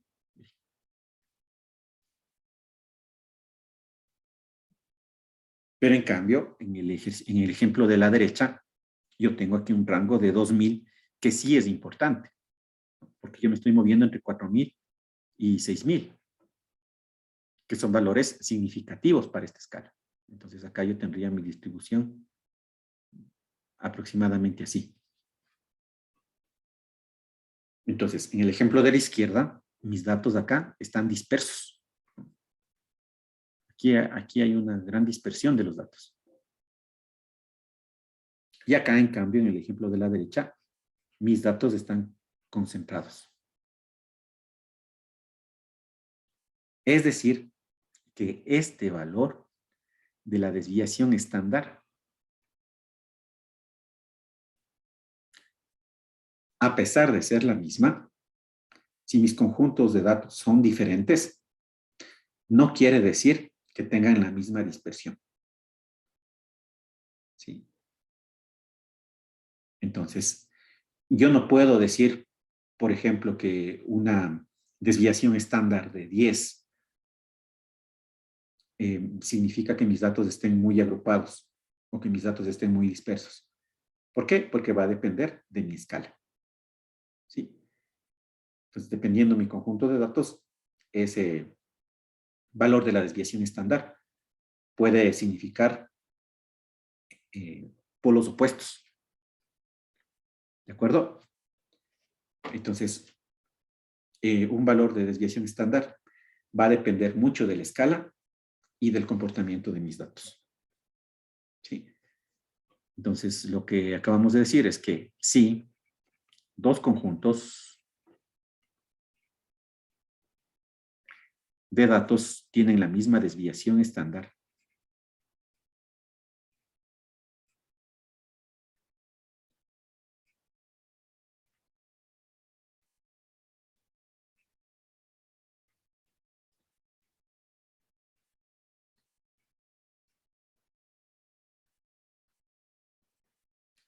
pongámosle en rojito, no significa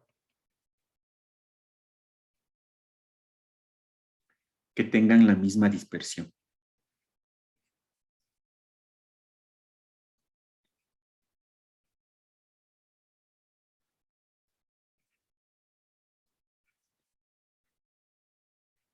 ¿De acuerdo? Entonces, el valor de la desviación estándar va a depender mucho de mis escalas.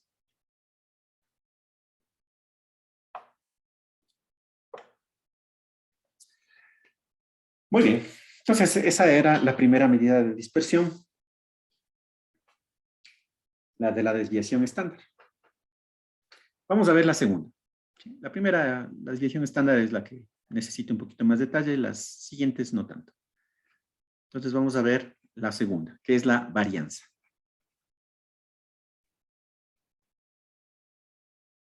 ¿Bien? La varianza no es nada más que el cuadrado de la desviación estándar. Entonces, si yo estoy hablando de una muestra, voy a tener S al cuadrado. Y si estoy hablando de una población, voy a tener sigma al cuadrado.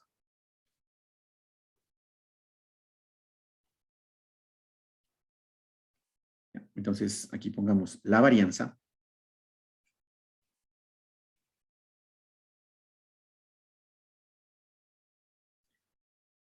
O también algunos le dicen variancia.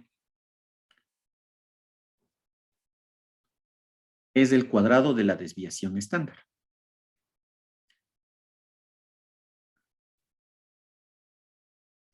Es el cuadrado de la desviación estándar.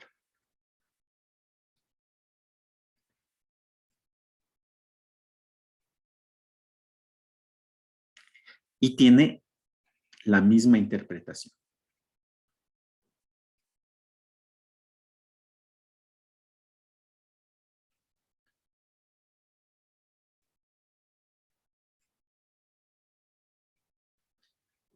Entonces, si yo tengo el cálculo de la distribución, perdón, de la desviación estándar, simplemente le hago al cuadrado y tengo la varianza. ¿Sí? O si tengo la varianza, saco la raíz y tengo la distribución, la desviación estándar.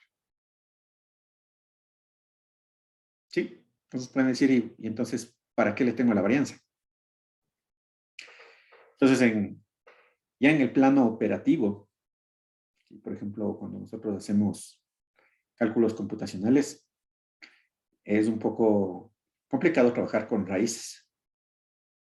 Sí, entonces, en ese caso, se utiliza la varianza, ¿no? para los cálculos.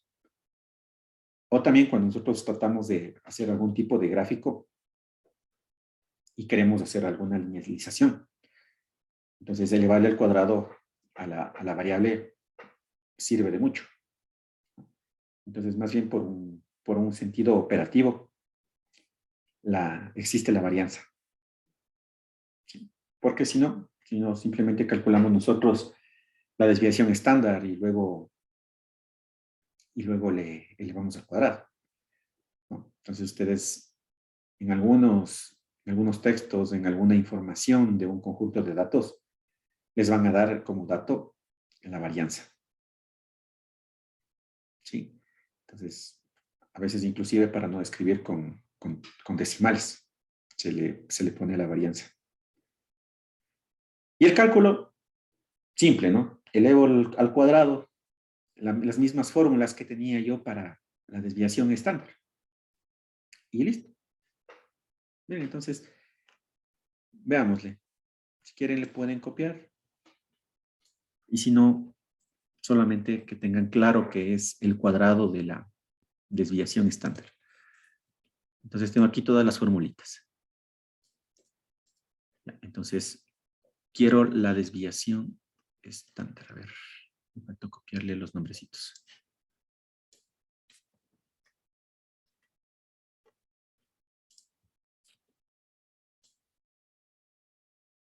Ya. Entonces, si yo quiero la varianza en datos individuales, elevo al cuadrado, es decir, esta raíz ya no existe. Entonces, simplemente tengo que elevarle al cuadrado. Para la tabla de distribución de frecuencias, igualmente, si le elevo al cuadrado ya no hay esta raíz y tengo la varianza. Y si tengo para datos en una tabla de frecuencias por intervalos, igualmente elimino la raíz y ahí tengo la varianza. ¿Ven? El mismo cálculo.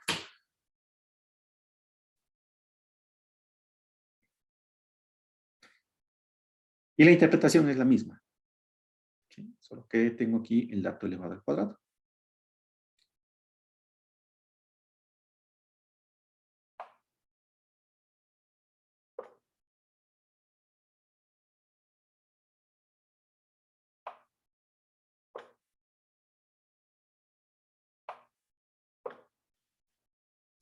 Entonces, la tercera medida de dispersión era el rango y el rango intercuartil.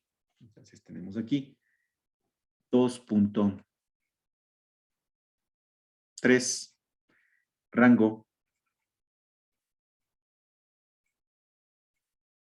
y el rango intercuartil.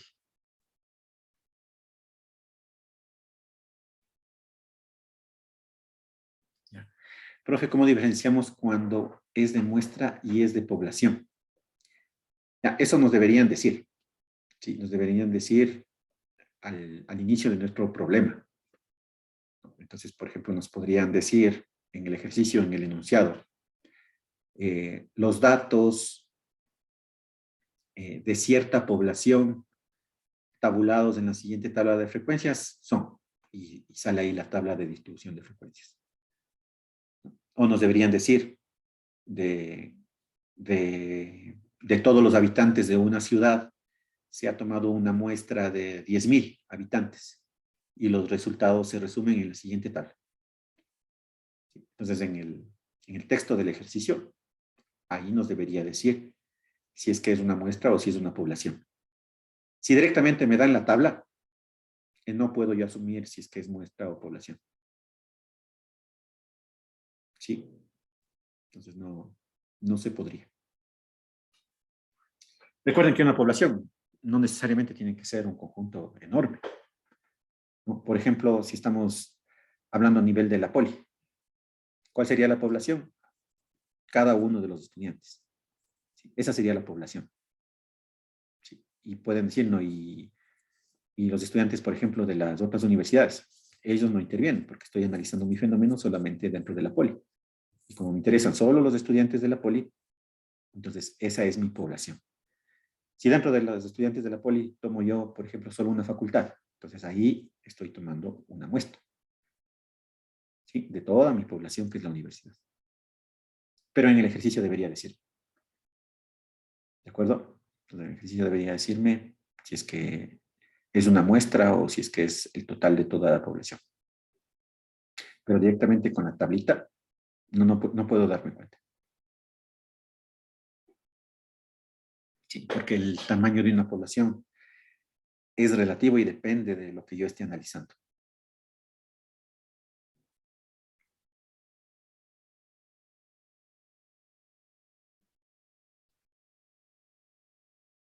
Sí.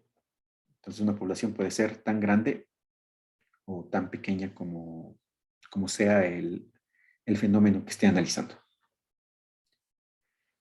Bien, entonces vamos con el rango y el rango intercuartil. El rango nosotros ya le conocimos, ¿cierto? Cuando nosotros calculábamos los datos para las tablas de distribución de frecuencias por intervalos. Allí le conocimos el rango. Entonces el rango, por acá, tiene exactamente la misma definición. Entonces el rango de n mediciones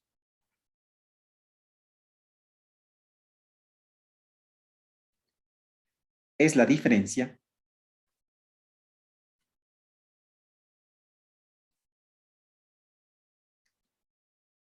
entre el valor máximo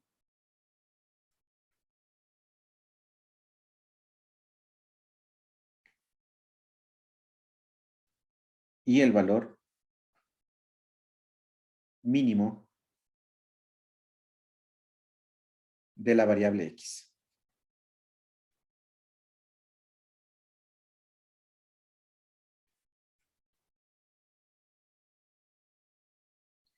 Es decir, el rango va a ser igual al x máximo menos el x mínimo.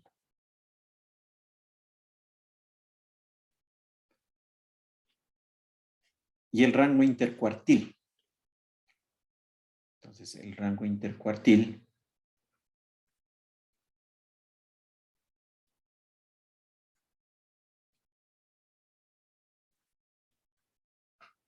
es igual a la diferencia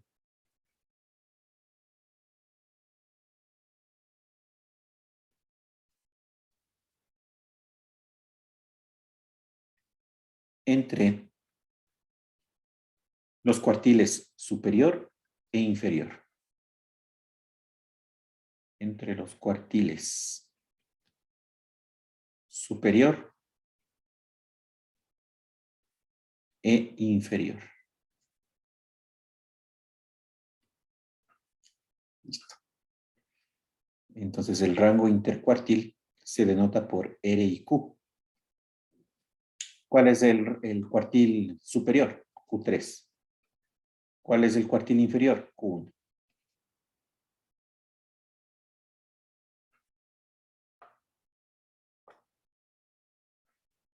Entonces, como ejemplo, el que hemos estado trabajando, ¿no? El ejemplo del ingreso de las 50 familias. Entonces, vamos a usar el mismo ejemplo.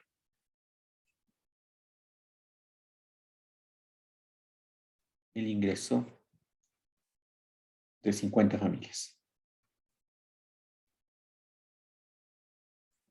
En ese caso, el rango. Tenemos el rango. Era igual al valor máximo menos el valor mínimo.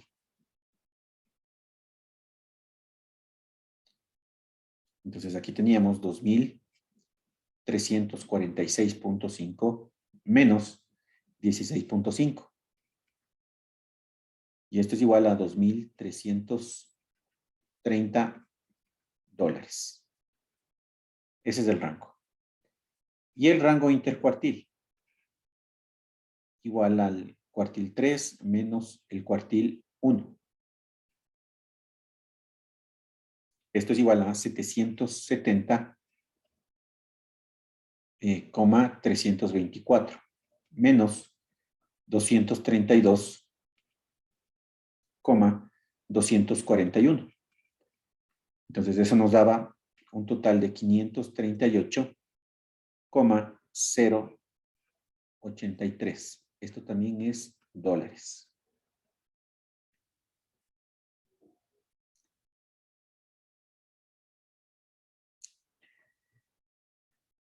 Ya.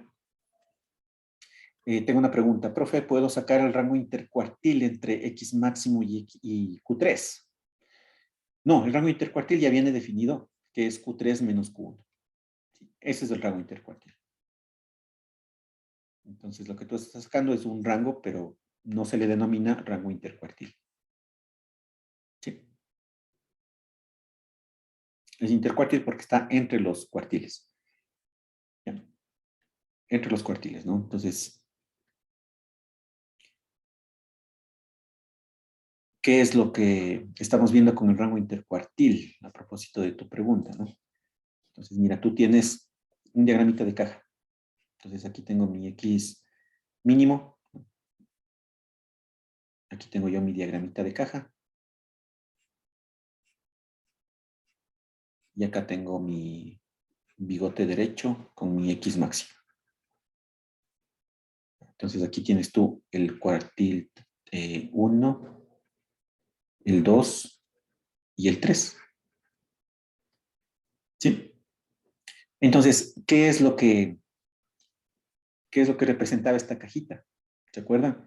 Representaba dónde están concentrados el 50% de los datos. Porque en este primer rango, desde Q1 hasta Q2, tengo yo el 25% de los datos. Acá en este segundo cajoncito de Q2 a Q3, tengo el otro 25%. Entonces yo aquí tengo el 50% de mi información. Está en este intervalo.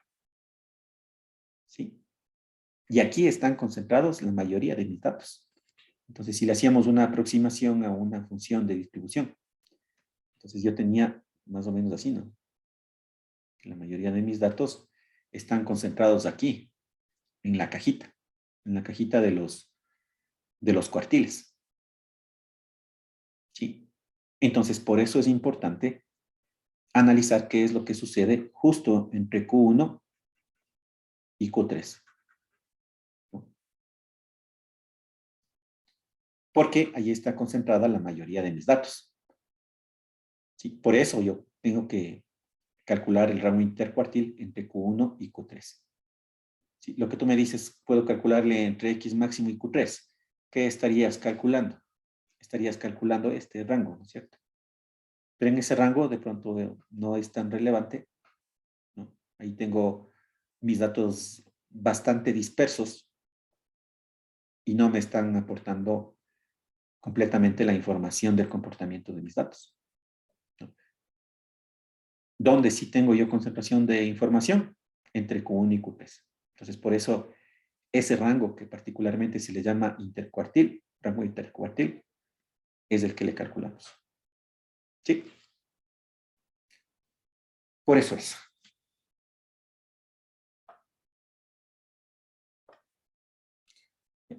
Entonces, avancemos un poquito. Y pueden decir, ¿no? ¿Por qué el rango es una medida de dispersión?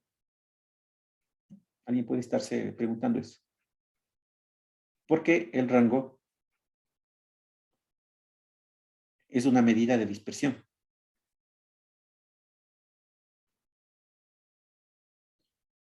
¿Ya? Y con esto vamos a acabar.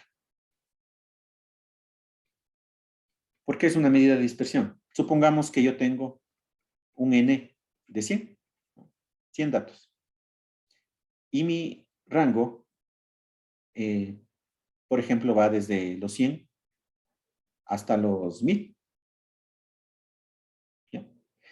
Y tengo, en otra muestra, tengo también N igual a 100. Pero aquí yo tengo mis datos también desde 100. Pero yo tengo aquí, por ejemplo, hasta 10,000. ¿Dónde estarán más concentrados mis datos? En este primer rango. Desde 100 hasta 1000. Sí, porque esos 100 datos están distribuidos en todo este espacio. Pero si yo tengo mi rango de 100 a 10,000, quiere decir que en un espacio más grande yo tengo distribuidos los 100 datos. Es decir, acá van a estar los datos más dispersos. ¿Sí? ¿Qué puedo sacar de conclusión? Que a mayor rango voy a tener yo una mayor dispersión. Y lógicamente lo contrario, ¿no? Mientras mi rango sea más pequeño, yo también voy a tener menor dispersión.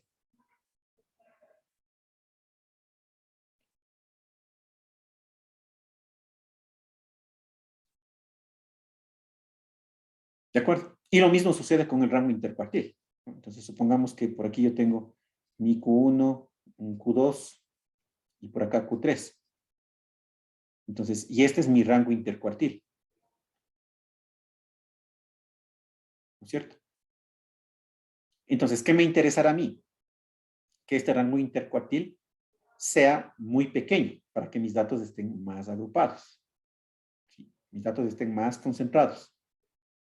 Pero si este rango intercuartil es muy grande, quiere decir que mis datos están más dispersos. ¿Sí? Solo que aquí me estoy enfocando en el 50% de mis datos, donde está la mayor cantidad de información. ¿Sí? Entonces, lo que escribimos acá, esto de rango, mayor dispersión, también aplica para el rango intercuartil, ¿no? Entonces, si es que el rango intercuartil es más grande, también va a haber más dispersión. Y si el rango intercuartil es más pequeño, también tendré yo menos dispersión. Muy bien. Entonces, lo que nos faltaría por revisar es el coeficiente de variación, que lo vamos a ver en la siguiente clase. Y nos faltaría ver las medidas de forma. Que eso esperaríamos terminarlo en unos 30 minutos. Y luego empezaríamos ya con el segundo capítulo, que es la probabilidad. Entonces, no se olviden de la prueba. La prueba la tenemos el día 14 con ustedes. Dejémosle aquí anotadito. Prueba 1. 14 de junio. Y con ustedes nos solemos ver a las 14 horas, ¿cierto? 14 de junio, 14 horas. Y para este día también tienen que presentar el deber.